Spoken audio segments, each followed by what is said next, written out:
आज का टॉपिक रहेगा प्रॉफिट एंड लॉस, जिसमें हम लोग एक्सरसाइज डिस्कस कर रहे हैं। और आज ये प्रॉफिट एंड लॉस का पार्ट नंबर 11 होने वाला है।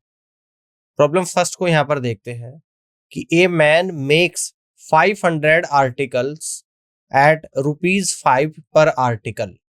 ही fix the selling price such that if only 400 articles are sold, he would have made a profit of 20% on the outlay.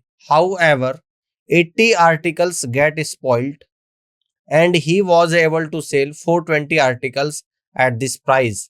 Find his actual profit percentage. एक आदमी 500 article 5 रुपए प्रति article के हिसाब से बनाता है और वह उन आर्टिकल का सेलिंग प्राइस को फिक्स कर देता है। अगर वह केवल 400 आर्टिकल को ही बेचे तो उसे 20% का लाभ होता है। 80 आर्टिकल बर्बाद हो जाते हैं और वो 420 आर्टिकल को उस प्राइस पर बेच पाता है।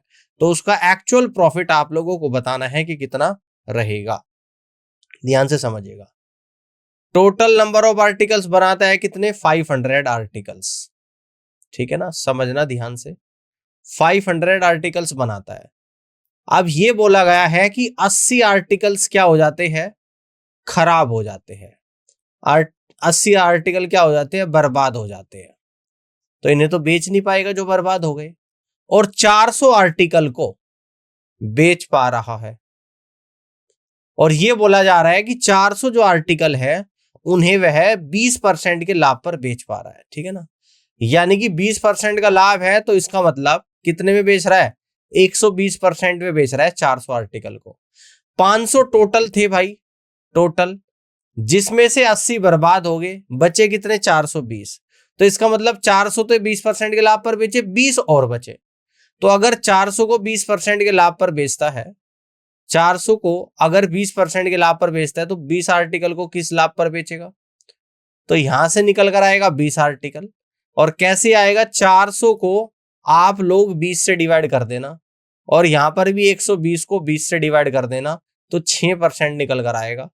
तो यहां से अगर टोटल मैं कैलकुलेट करूंगा 400 और 20 यानी कि 420 आर्टिकल्स। और कितने में बेच रहा है? 120 और 6 यानी 126 पर बेच रहा है ना। तो यानी प्रॉफिट कितने परसेंट का हो रहा है? इसका मतलब 420 आर्टिकल बेचने पर उसे कुल 26% का प्रॉफिट हो रहा है। 100 से जितना भी ज्यादा बेच रहा है वही आप लोगों का प्रॉफिट परसेंटेज होगा। और यहां पर जो प्रॉफिट आ रहा है वो 26% का प्रॉफिट आ रहा है। तो इस तरीके से आप लोग कह सकते हो कि 26% का प्रॉफिट होगा। और यहां पर B is the right answer of this question. All clear? चलिए आगे बढ़ते हैं, प्रॉब्लम सेकंड को समझते हैं कि by selling 96 articles for ₹144 there is a loss of 35%. How many articles should sell for ₹108 to get a profit of 17%? 96 वस्तु को 144 रुपए में बेचने पर 35% का लॉस होता है। और कितने वस्तु को 108 रुपए में बेचेगी 17% का लाभ कमाए?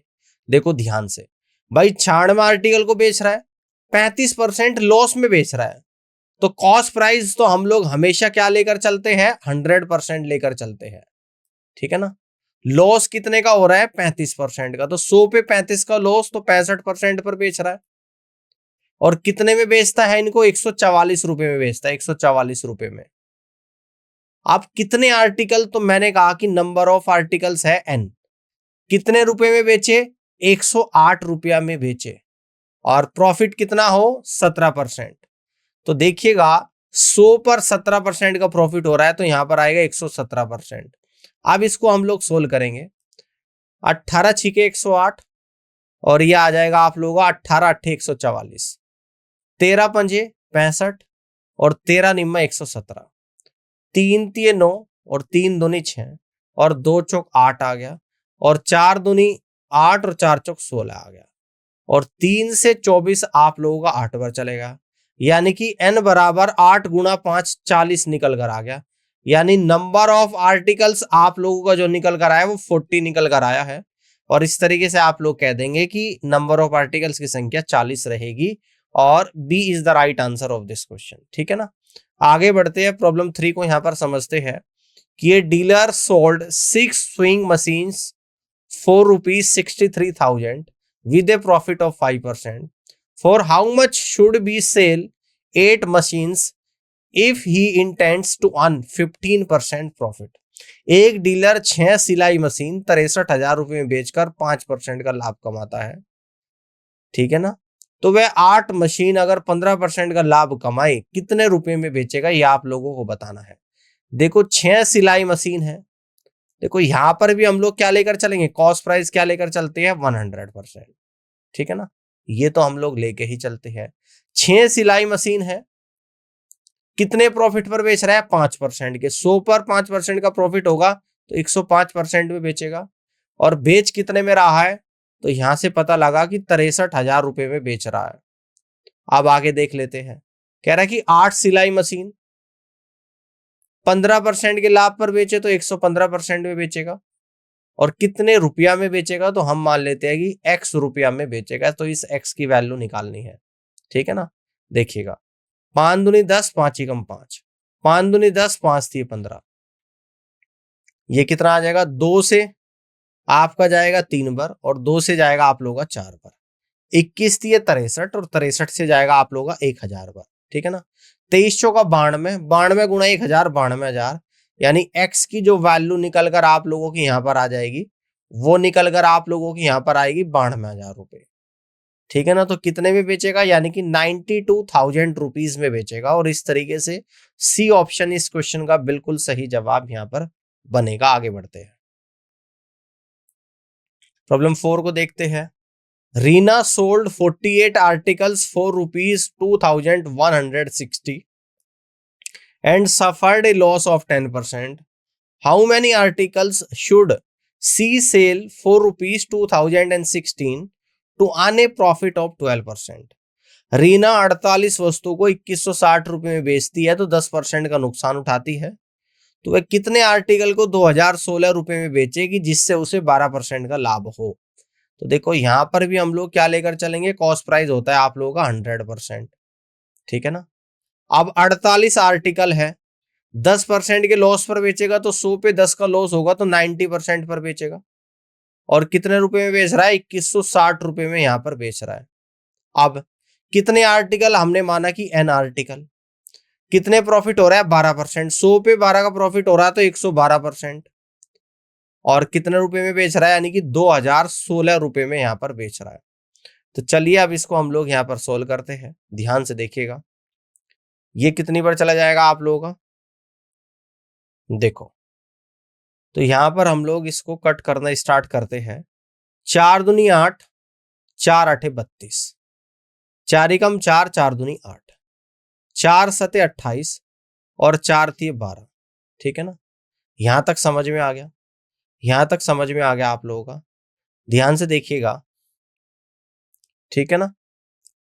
7 से इसे कट करूंगा, 7 दूनी 14 और 7 8 56 और 7 8 56, ठीक है ना। ये भी क्लियर हो रहा है यहां तक की बात।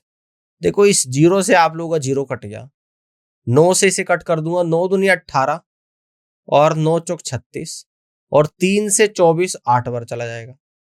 अब 8 से इसे कट कर दूंगा, 8 थी 24, 8 छंग 48, यानी कुल मिलाकर n की वैल्यू 36 आर्टिकल्स यहां पर निकल कर आई है। 36 आर्टिकल्स यहां पर निकल कर आई है। तो इस तरीके से आप लोग कह देंगे कि first is the right answer of this question, ठीक है ना। तो नंबर ऑफ आर्टिकल्स आप लोगों के 36 निकल कर आएंगे और पहला ही ऑप्शन इस क्वेश्चन का बिल्कुल सही आंसर यहां पर बनेगा। ये बात भी आप लोगों को समझ में आ चुकी है, क्लियर हो चुका है। आगे बढ़ते हैं, प्रॉब्लम 5 को यहां पर समझते हैं कि a man bot 154 toffees for ₹1। How many toffees for ₹a should he sell to gain 28 1/3% profit. अब देखो ध्यान से, एक आदमी 154 टॉफी ₹1 में खरीदता है, ठीक है ना। और उसके बाद क्या बोल रहा है, ₹1 के हिसाब से खरीद रहा है, 154 टॉफी ₹1 के हिसाब से खरीद रहा है। तो वह अगर उसे 28 से 1/3% का लाभ कमाए तो ₹1 में कितनी टॉफी को बेचेगा। तो यहां पर तो हम लोग क्या लेकर चलेंगे, बात समझना है ध्यान से। सबसे पहले आप एक काम करो, 28 1/3% की फ्रैक्शन वैल्यू, ठीक है ना। तो इसको हम लोग इसकी फ्रैक्शन वैल्यू भी निकाल लो, इसकी एग्जैक्ट परसेंटेज निकाल लो। तो 28 ये कितना होता है, तो 28 84 और 1 85/3%। अब हम लोग यहां पर मान लेंगे कि कॉस्ट प्राइस कितना होता है आप लोगों का 100% होता है। आप समझना ध्यान से, है ना। अब ध्यान से समझना, कितनी टॉफी है भाई, 154 टॉफी है। समझना कितने में बेच रहा है, यानी कि स्टार्टिंग में बेच रहा, नो प्रॉफिट नो लॉस 100% में, और कितने रुपया में, 1 रुपया में, बिल्कुल पिछले सवाल की तरह। अब यहां पर कितनी टॉफी बेचेगा, हमने माना n, और लाभ कितने का हो रहा है, 28 1/3, जिसको हमने 85/3 कह दिया। तो 100 में 85/3 जोड़ दूंगा, तो यहां पे आएगा 100 प्लस 85/3, तो यह आ जाएगा 385/3%। तो यहां से कह देंगे 385 डिवाइडेड बाई 3%, और कितने रुपया में बेचेगा, यही तो बोल रहा है। अच्छा, ये बोल रहा है कि 1 रुपए में कितनी बेचेगा, तो यहाँ पर 1 रुपीज आ जाएगा। अब इसको हम लोग सोल्व करेंगे, ध्यान से समझिएगा, ठीक है ना। ध्यान से समझिएगा, सोल्व हम लोग यहाँ पे करना स्टार्ट करते हैं, ठीक है ना। 7 दूनी 14 और 7 दूनी 14, 7 पंजे 35 और 7 पंजे 35, 11 दूनी 22 और 11 पंजे 55, ठीक है। समझ आ रही है बात। और जी 5 से चलेगा आप लोगों का 100, परसेंटेज से परसेंटेज हट जाएगा तो 20 टाइम्स, तो 20 दूनी 40 और 3 120, यानी कि n बराबर 120 आ गया। तो यानी कि अगर वह 28 सही 1/3% का लाभ कमाएगा तो 1 रुपए में 120 टॉफी को बेचेगा। और इस तरीके से आप लोग कह देंगे कि C is the right answer of this question, ठीक है ना।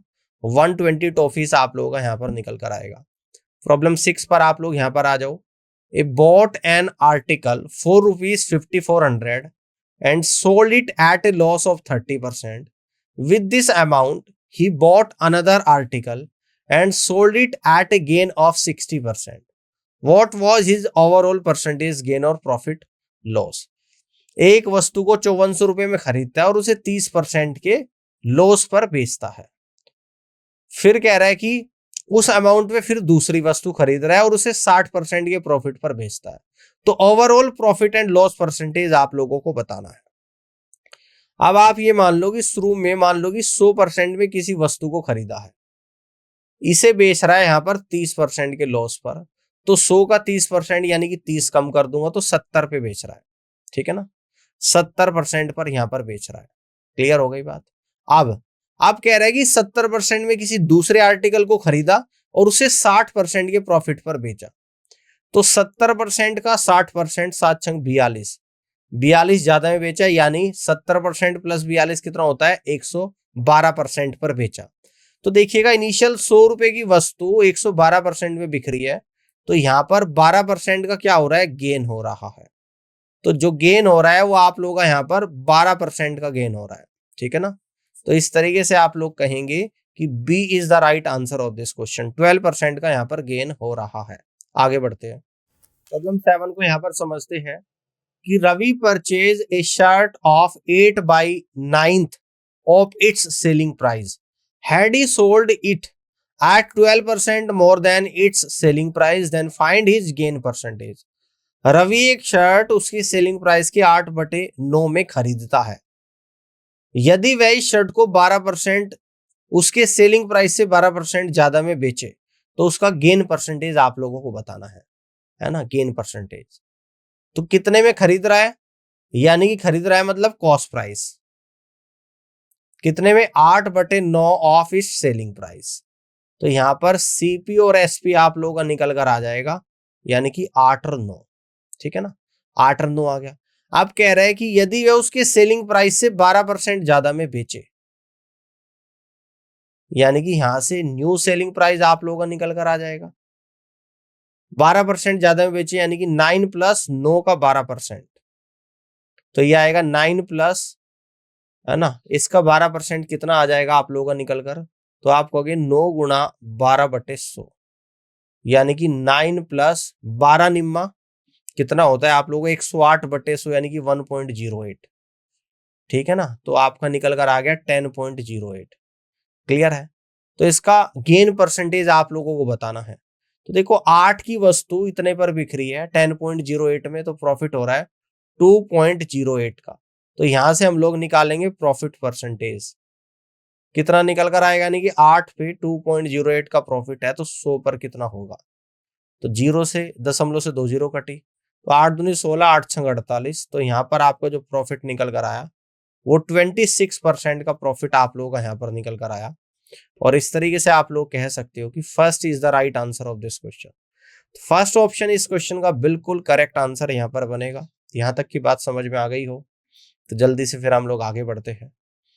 ये लीजिएगा प्रॉब्लम 8 को यहाँ पर समझते हैं कि Ankit purchase a camera at 41 2/3% less price than its selling price. Had he sold it for 34% profit on cost price, then find his profit and loss percentage on original selling price. अंकित एक camera उसके selling price से 41 सही 2/3% कम में खरीदता है और यदि वह उसके कॉस्ट प्राइस पर 34% का लाभ कमाता है तो इसके ओरिजिनल सेलिंग प्राइस पर प्रॉफिट एंड लॉस परसेंटेज बताइए कितना होगा। तो सबसे पहले तो 41 2/3% की फ्रैक्शन वैल्यू बतानी है। तो आपको पता होगा कि 8 सही 1/3% की फ्रैक्शन वैल्यू कितनी होती है, ठीक है ना। क्या आप लोगों को यहाँ पर पता है, ये होती है आपकी 1/12। तो इसका कितना गुना है आपका यहाँ पे 5 गुना। तो 1/12 में भी अगर 5 से गुना करेंगे तो 5/12 निकल कर आ जाएगा, ठीक है ना। 5/12 निकल कर आएगा। तो क्या करते हैं, परचेज करता है, कितने पे करता है, उसके सेलिंग प्राइस से 41 सही 2/3% कम। तो यहां पे लिखेंगे कॉस्ट प्राइस और यहां पे लिखेंगे सेलिंग प्राइस। तो 12 पे 5 कम है ना उसके सेलिंग प्राइस से, यानी कि यहां से ये पता लगा कि ये तो सेलिंग प्राइस है और परचेज कर रहा है 12 पे 5 कम, यानी कि 7 में परचेज कर रहा है और 12 इस लोग का इसका क्या है, सेलिंग प्राइस। और ये क्या है, इसका यहाँ पर ओरिजिनल सेलिंग प्राइस है। ये क्या है यहाँ पर, इसका ओरिजिनल सेलिंग प्राइस है। अब क्या बोल रहा है कि यदि वह इसे कॉस्ट प्राइस से 34% ज्यादा पर बेचता है ना, यानी कि यहां से आपका निकल कर आएगा न्यू सेलिंग प्राइस। और न्यू सेलिंग प्राइस में क्या करता, इसको 34% ज्यादा पर बेचता। तो ये आपका निकल कर आएगा 7 + 7 का 34%, ठीक है ना। जिसको सोल्व करेंगे यानी कि 7 प्लस और ये निकल कर आएगा आप लोगों का 7 गुणा 34/100। तो 2 से 17 पर, या एक काम कर लो आप लोग 34/100 का ऐसे लिख लो 34/100, ठीक है ना। तो यहां पर आएगा 7 + 7 चौक 28, 2 बचेगा 7 21 और 2 23 और 100 से डिवाइड, यानी कि 2.38 आ गया, यानी कि 9.38 आप लोगों का आ गया। तो अब बोल रहा है कि then find his profit and loss percentage on original selling price, यानी कि सेलिंग प्राइस पर प्रॉफिट एंड लॉस परसेंटेज बताना। अब देखो 12 की वस्तु कितने में बिक रही है, यानी कि 12 की वस्तु ये बिक रही है आप लोगों की 9.38 में, तो लॉस हो रहा है। तो यहां से हम लोग लॉस निकाल देंगे। 12 पे कितना लॉस है, यानी कि 2.62 का लॉस है। तो 100 पे देखेंगे कितना हो जाएगा। ये दशमलव से 2 जीरो आप लोगों की चली जाएगी। 12 दूनी 24, तो क्या बच गया, 2 बच गया, 22 हो गया, 12 एकम 12, ठीक है ना। और ये कितना आ गया आप लोगों का 10/12%, यानी कि इसको हम लोग कह देंगे 21/5/6%। क्या आ जाएगा आप लोगों का 21/5/6%। तो इस तरीके से आप कह सकते हो कि ओरिजिनल सेलिंग प्राइस पर 21 सही 5/6% का लॉस होगा और B is the right answer of this question. Clear है, आगे बढ़ते हैं। प्रॉब्लम 9 को समझते हैं। A sold a tape recorder to B, A sold a tape recorder to B for 4,860 rupees at a loss of 19%. Again, B sold it to C at price that would give a profit of 17%. The gain of B is A एक tape recorder B को 4860 रुपए में बेचता है और 19% का loss उठाता है। B से अब C को बेचता है और जब बी सी को बेचता है तो ए को 17% लाभ हो रहा है। तो बी का प्रॉफिट आप लोगों को बताना है कि क्या होगा। देखो यहां पर लिख देना ए, यहां पर लिख देना बी और यहां पर लिख देना सी। मान लो कि 100 रुपए की कोई वस्तु है, अब ए बेच रहा है बी को, तो जब ए बी को बेचता है तो 19% के नुकसान पर, यानी कि 19 रुपए कम हो जाएगा। तो यहां पर ये कितने बेचेगा, 81 में। अब बी बेचता है सी को, और जब बी सी को बेचता है तो ए को 17% का लाभ होता है। तो ए को 17% का लाभ हो रहा, तो सू की वस्तु पर 17 का लाभ, यानी कि 117 पर बेचा जा रहा है। ठीक है ना। अब देखो यहां पर क्या बोल रहा है कि बी का गेन आप लोगों को बताना, और वो भी परसेंटेज में बताना। तो इस 4860 रुपीज की कोई मतलब नहीं है यहाँ पे। 81 की वस्तु 117 पर बिक रही है, तो यानी कि जो प्रॉफिट यहाँ पर होगा वो कितने का हो जाएगा, 36 का। तो यहां से हम लोग प्रॉफिट परसेंटेज निकाल देंगे, और कितना निकल कर आएगा, यानी कि 81 पर 36 का प्रॉफिट है, तो 100 पर कितना होगा। तो 9 9 81 और 9 चौक 36, 4/9 गुणा 100 कितना होता है, 9 चौक 36, 9 चौक 36, 44 सही, 4/9%। तो इस तरीके से जो यहाँ पर बी को प्रॉफिट होगा वो 44 सही 4/9% का लाभ होगा, और सी ऑप्शन सवाल का राइट आंसर जाएगा। प्रॉब्लम 10 को यहाँ पर समझते हैं कि A sold a horse to B for 4800 rupees by losing 20%. B sells it to C at a price which would have given A at a profit of 15%. B gains. यहां पर कह रहा है कि A एक घोड़ा B को 4800 रुपए में बेचकर 20% का नुकसान उठाता है। B C को बेचता है, और किस प्राइस पर बेचता है, जिससे A को 15% का लाभ हो। तो B का प्रॉफिट बताना, इस बार रुपीज में आप लोगों को बताना, इस बार इसकी जरूरत पड़ेगी। देखो यहां पर A लिख देंगे, यहां पर बी लिख देंगे, और यहां पर सी लिख देंगे। ठीक है ना। मान लो कि 100 रुपए था घोड़े का मूल्य, 100, और ए बी को बेचता है तो 20% का नुकसान होता है, तो यानी कि 80 पर बेचेगा। अब बी सी को बेच रहा है, जब बी सी को बेचता है तो ए को 15% का प्रॉफिट होता है, तो 100 पे 15% का प्रॉफिट होगा तो 115 पर बेचेगा। ठीक है ना, 115 पर बेचेगा। अब देखो यहां पर ये बोल रहा है कि कितने का लाभ होता है बी को। अब बी को 80 की वस्तु 115 पर बिखरी, तो 35 यूनिट का लाभ है। जबकि यहां पर ये पता है इस 80 यूनिट की जो वैल्यू है वो 4800 रुपए के बराबर है। तो यहां से हम लोग कह देंगे कि 80 यूनिट है आप लोगों का 4800 रुपीज के बराबर।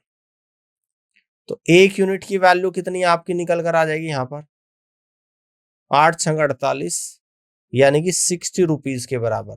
प्रॉफिट कितने का हो रहा है, 35 यूनिट का। तो 35 यूनिट की जो वैल्यू निकल कर आप लोगों की आएगी 60 इंटू 35, यानी कि 2100 रुपए के बराबर आप लोगों की यहां पर निकल कर आ जाएगी। किसके बराबर आ जाएगी, 2100 रुपए के बराबर निकल कर आएगी। और इस तरीके से आप लोग कह देंगे कि D is the correct answer of this question. Clear है, तो आगे बढ़ते हैं। प्रॉब्लम 11 को समझते हैं। यहां पर a manufacturer sells an article to a wholesaler dealer at a profit of 10%. The wholesaler dealer sells it to take a shopkeeper at 20% profit. The shopkeeper sells it to a customer for 56,100 at a loss of 15%. Then the cost price of the article to the manufacturer is. ठीक है ना। यहां पर ये बोल रहा है कि एक मैन्युफैक्चरर एक आर्टिकल को होलसेलर को 10% के लाभ पर बेचता है, होलसेलर शॉपकीपर को 20% के लाभ पर बेचता है, शॉपकीपर कस्टमर को 56,100 रुपए में बेचता है और 15% का लॉस उठाता है। तो बताइएगा इस वस्तु का कॉस्ट प्राइस क्या रहा होगा। ठीक है ना, कर लोगे ध्यान से। देखो यहां पर है कितने का, 10% का प्रॉफिट, तो 10% का मतलब होता है 1/10, यानी कि 10 की वस्तु को 11 पर बेचा जा रहा है पहले तो। देन इसके बाद क्या है, 20% का प्रॉफिट है, तो 20% की जो फ्रैक्शन वैल्यू है 1/5 है, तो 5 की वस्तु को 6 पर यहां पर बेचा जा रहा है। देन इसके बाद क्या हो रहा है, 15% का लॉस हो रहा है, तो 15% का लॉस का मतलब क्या है, 3/20 है। तो 20 की वस्तु 3 के नुकसान पर, तो 20 की वस्तु 17 पर बेची जा रही है। तो ये तो मैन्युफैक्चरर है, ठीक है ना, और ये आप लोगों का कस्टमर है। क्लियर है। अब यहां से रेशियो निकाल देंगे। अब देखो कैसे आप लोगों का रेशियो यहां पर निकलेगा, 2 से 3 बार कटेगा, 2 से 10 बार कटेगा, 10 गुणा 5 50 गुणा 10 यानी कि 500 अनुपात 17 × 51, 51 गुणा 11 तो 51 गुणा 11 होता है आप लोगों का 561। यहां पर क्या बोल रहा है 56,100 रुपए, यानी कि कस्टमर को कितने का मिल रहा है 56,100 रुपए का। तो 561 की जो वैल्यू है वो 56,100 रुपए के बराबर है। तो 561 से कितनी बढ़ जाएगा 100 बढ़ जाएगा। तो इस 500 की वैल्यू कितनी होगी 500 गुणा 100, यानी कि 50,000 रुपीज के बराबर आप लोगों की यहाँ पर हो जाएगी। यानी कि ये हो जाएगी आप लोगों की यहाँ पर 50,000 रुपीज के बराबर। तो इस तरीके से आप लोग कह सकते हो कि 50,000 रुपए इस क्वेश्चन का बिल्कुल करेक्ट आंसर यहाँ पर बनेगा। तो C is the correct answer of this question. All clear. चलिए आगे बढ़ते हैं। प्रॉब्लम 12 को यहाँ पर समझते हैं कि A sold his car to B at a profit of 20% and B sold it to C at a profit of 10%.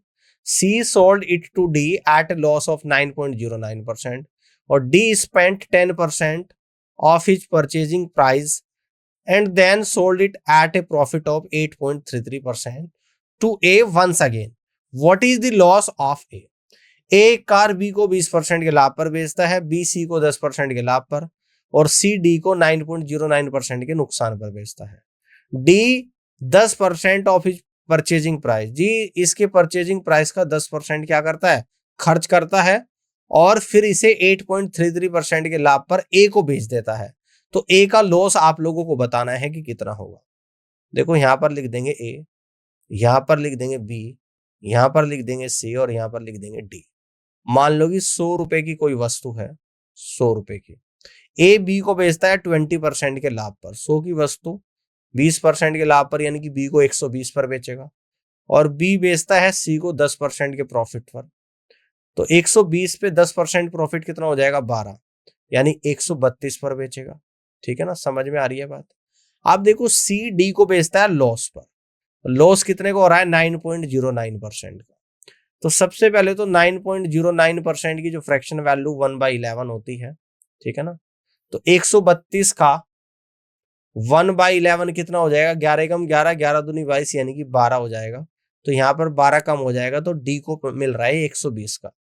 अब डी को जितने का मिल रहा है उसके परचेजिंग कॉस्ट पर 10% इन्वेस्ट करता है। तो 120 का 10% यानी कि इसका 10% कितना हो जाएगा 12। ठीक है ना, इसका कितना हो जाएगा 12 हो जाएगा। तो 132 हो गया। अब जितना 10% इन्वेस्ट करने के बाद इसे फिर से ए को बेचता है 8.33% के लाभ पर। तो 8.33% ये फ्रैक्शन वैल्यू होती है 8 सही 1/3%, यानी कि 1/12। तो यानी कि इस 132 का, यानी कि इस 132 का 1/12 प्रॉफिट पर बेच रहा है। तो 132 का 1/12 कितना होता है 11, यानी 143 पर बेच रहा है। किसको ए को, किसको बेच रहा है 143 पर, यह ए को मिलता है ना। तो ए 100 रुपए की वस्तु है और 143 में प्राप्त कर रहा है। तो ए को यहां पर क्या हुआ, तो ए को यहां पर हुआ भाई 100 की वस्तु 143 में प्राप्त करेगा तो 43% का नुकसान।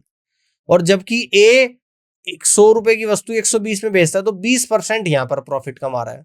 तो यहां पर हो गया 20% का प्रॉफिट। तो ए का लॉस बताना, तो यहां पे कह देंगे हम लोग लॉस ऑफ ए।